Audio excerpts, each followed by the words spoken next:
Nous donnons dans cette vidéo la méthodologie globale pour calculer des limites.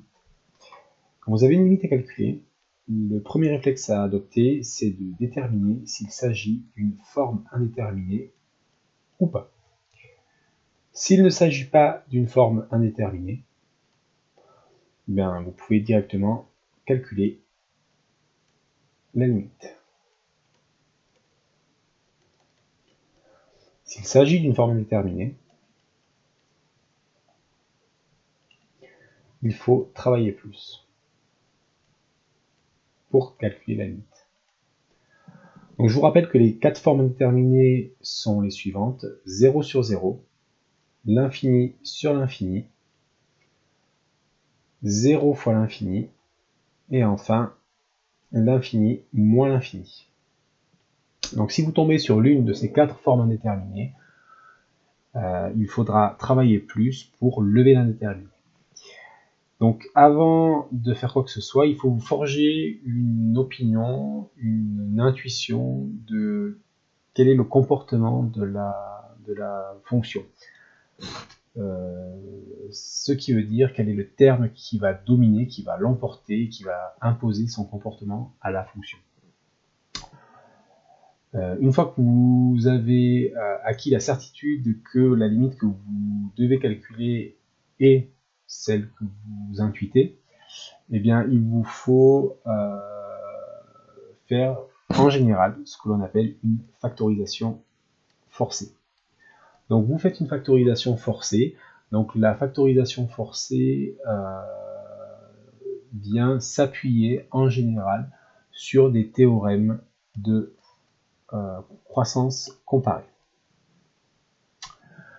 À savoir quel est le terme qui domine, et c'est avec les théorèmes de croissance comparée qu'on va arriver à lever les indéterminés. Voilà. Donc si on met en place notre méthodologie sur des exemples, donc le premier exemple qu'on peut traiter, c'est par exemple le calcul de la limite quand x tend vers plus l'infini de x carré plus 3x plus 5.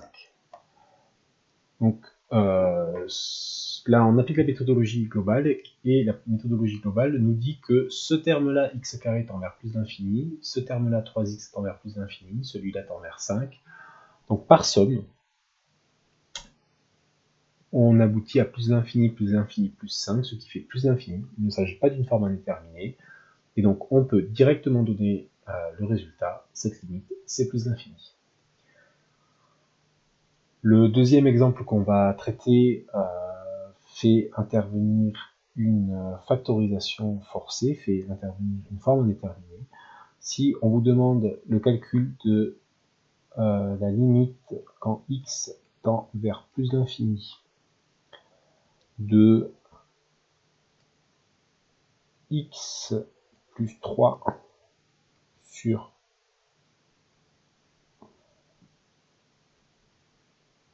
x carré, par exemple, eh bien, une première étude nous dit que le terme du haut, le numérateur, tend vers plus l'infini, le terme du bas tend vers plus l'infini. Il s'agit donc d'une forme indéterminée.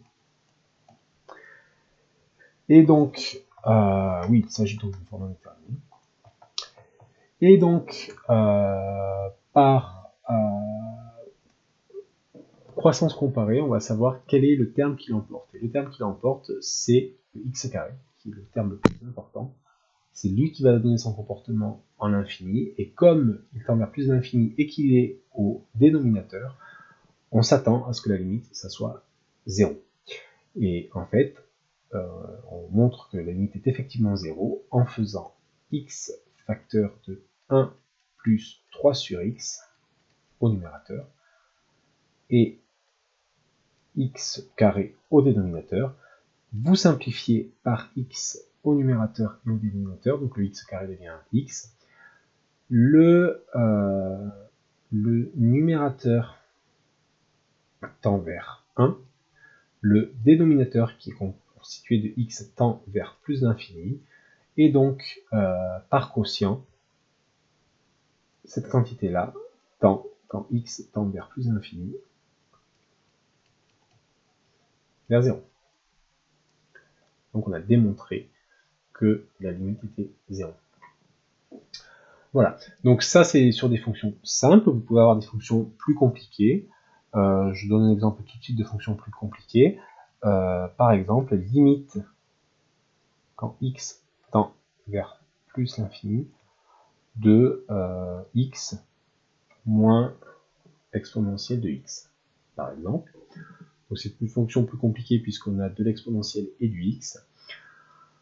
On se retrouve en plus l'infini avec quelque chose qui tend vers plus l'infini pour x et plus l'infini pour exponentielle de x, de sorte que quand on fait la différence, eh bien, on se retrouve avec une forme indéterminée du type l'infini moins l'infini.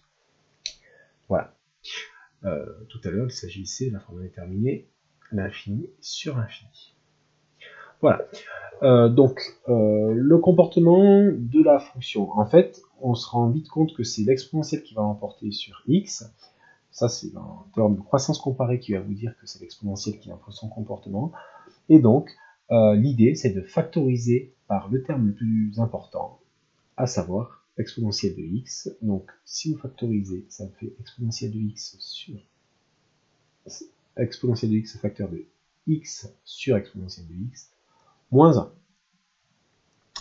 Voilà.